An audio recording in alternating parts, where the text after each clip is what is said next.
శబరిమల కేసులో సుప్రీంకోర్టులో వాడివేడి వాదనలు కొనసాగుతున్నాయి. ఈ సందర్భంగా సీనియర్ అడ్వకేట్ శ్రీధర్ పోతరాజు కీలక వ్యాఖ్యలు చేశారు. నాస్తికుల వాదనలు కోర్టు వినకూడదని శ్రీధర్ పోతరాజు అన్నారు. శబరిమల విచారణలో కామాఖ్య ఆలయ ప్రస్తావనకు రావడంపై తీవ్రంగా స్పందించారు. కామాఖ్య ఆలయ ఉదాహరణను చీఫ్ జస్టిస్ ధర్మాసనం తోసిపుచ్చింది. వ్యక్తిగత ఆలయ ఆచారాల్లోకి వెళ్లబోమని సుప్రీంకోర్టు స్పష్టం చేసింది.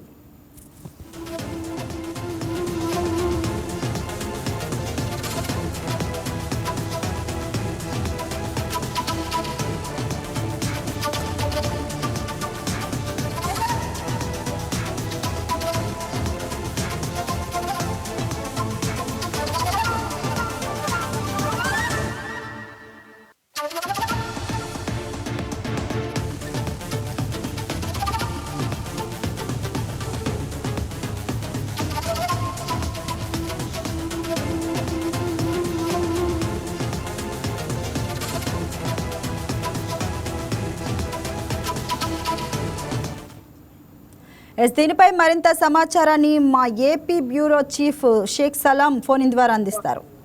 సలాం, చెప్పండి, మరి ఈరోజు కోర్టులో జరిగిన వాదనలో ప్రధానంగా జరిగిన చర్చ ఏంటి? అలానే నాస్తికుల వాదనలు వినకూడదు అన్న వ్యాఖ్యపై మరి న్యాయవర్గాల స్పందన ఎలా ఉంది? Good evening Pavani. ఏదైతే శబరిమల రివ్యూ పిటిషన్లపై సుప్రీంకోర్టు 9 మంది న్యాయమూర్తులతో రాజ్యాంగ ధర్మాసనం ఈరోజు విచారణ కొనసాగించింది. అయితే ఈ సందర్భంగా ధర్మాసనం చేసినటువంటి కామెంట్స్ మనం చూస్తే మతపరమైనటువంటి సమస్యల నిర్వహణలో క్రమశిక్షణ ఖచ్చితంగా ఉండాలని, అక్కడ అరాచకం ఉండకూడదని కోర్టు అభిప్రాయపడింది. అయితే ఈ సందర్భంగా ఈ కేసు గురించి కాస్త వాదోపవాదాలు కాస్త వాడివేడిగా సాగాయని చెప్పుకోవచ్చు. అయితే సీనియర్ అడ్వకేట్ శ్రీధర్ పోతురాజు ఈ సందర్భంగా కీలక కామెంట్స్ చేశారు.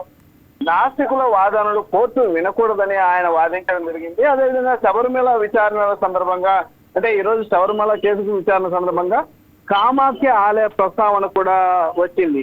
అయితే కామాఖ్య ఆలయ ఉదాహరణను మాత్రం చీఫ్ జస్టిస్ ధర్మాసనం తోసిపుచ్చింది. వ్యక్తిగత ఆలయ ఆచారాల్లోకి తాము వెళ్లబోమని సుప్రీంకోర్టు ఈ సందర్భంగా తెలిపింది. అయితే మొత్తం మీద శబరిమల కేసు విచారణలో దేవుడిపై నమ్మకం లేని నాస్తికులు ఆలయ ఆచారాలపై జోక్యం చేసుకోకూడదని సీనియర్ అడ్వకేట్ శ్రీధర్ పోతురాజు వాదించారు.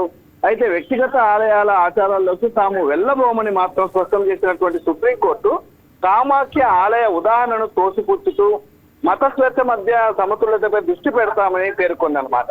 అయితే మొత్తం అసలు ఈ కేసు గురించి పూర్తి వివరాల్లోకి మనం వెళ్తే, అయితే దీనికి ఈ వివాదం 1991లో కేరళ హైకోర్టు ఇచ్చినటువంటి తీర్పుతో మొదలైందని చెప్పుకోవచ్చు. అయితే 10 నుండి 50 ఏళ్ల మధ్య వయసు ఉన్నటువంటి మహిళలు శబరిమల ఆలయంలోకి ప్రవేశించకూడదనే ఆచారాన్ని కేరళ హైకోర్టు సమర్థించింది. అయితే ఈ నిర్ణయాన్ని సవాల్ చేస్తూ Indian young lawyers association 2006లో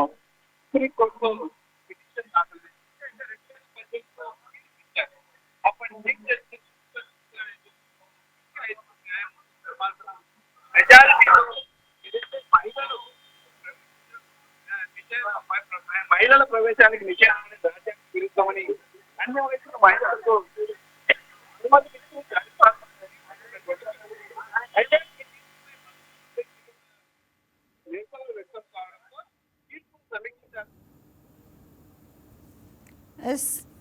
thank you Salam.